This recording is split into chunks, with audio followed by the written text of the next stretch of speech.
Hey, I just finished season 1, episode 8 of the series and I'm going to do this one a little bit different. I'm going to start with the questions that I have after watching this episode. So, question number 1 is, why do the Talisman rocks protect people the way that they do? What is also written on them, and who designed them?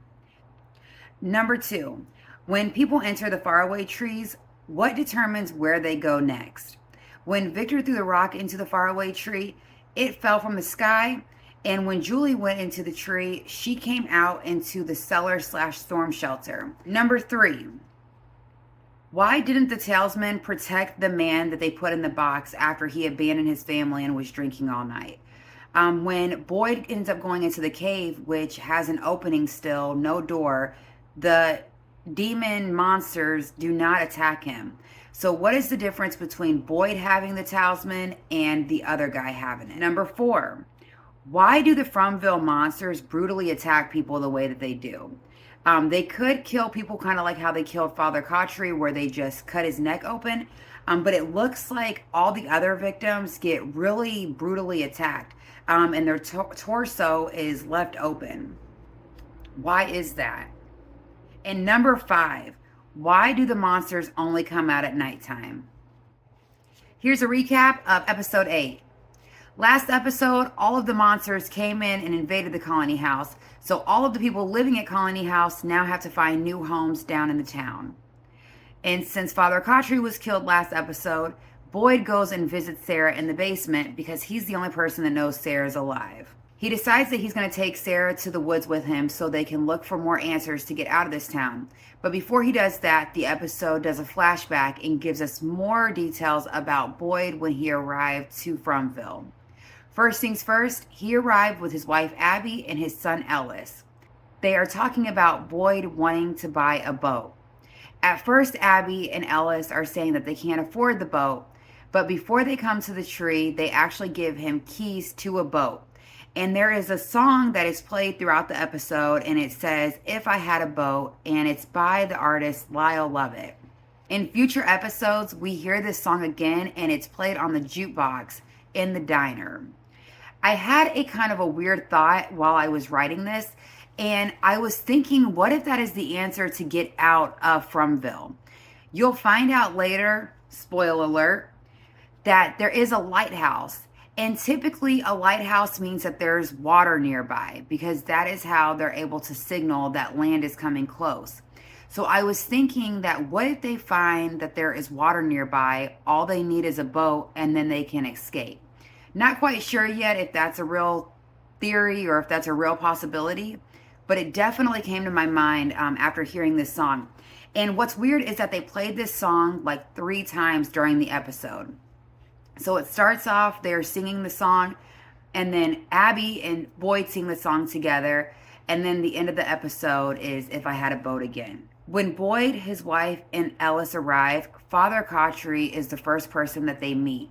And Father Cautry tries to warn them that they must hide, otherwise they will get killed. At first, Boyd and his wife and Ellis don't believe him, but after they hear the monsters screeching in the background, they decide to go ahead and go with him, and they go underground. And when they go underground, Father Cautry, Donna, and Dale are all together. Right into the morning, Boyd immediately takes on a leadership role, and he starts assigning all of these tasks, and then he starts wanting to figure out how they can escape this place. And while he is focused on figuring out an answer for them to escape, you can start to tell that his wife starts to act strange, and Ellis notices it immediately.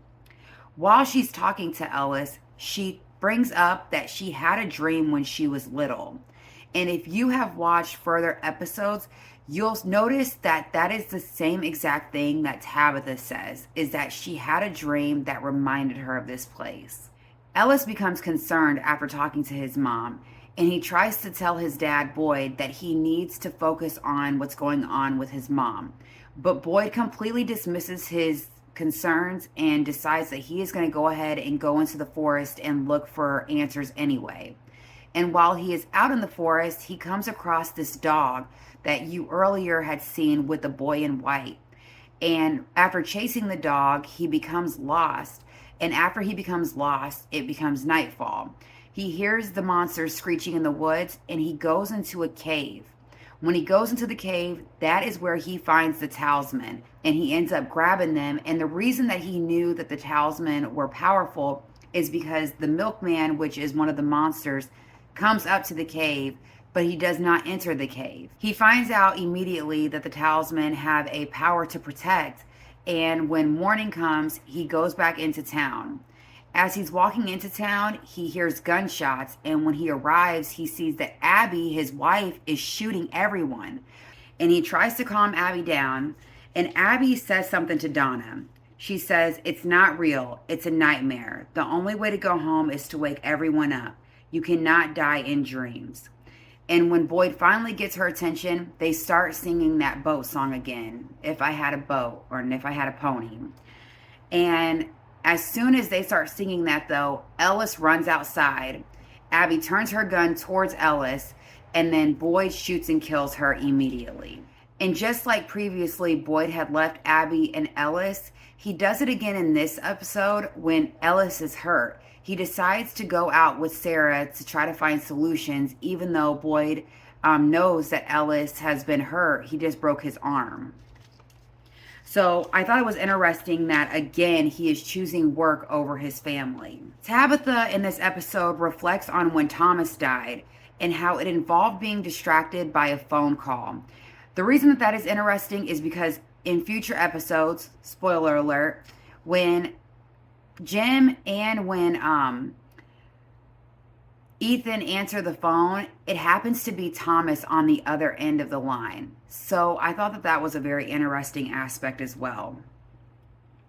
Something that she says is that we pretended everything was fine, and that made everything worse.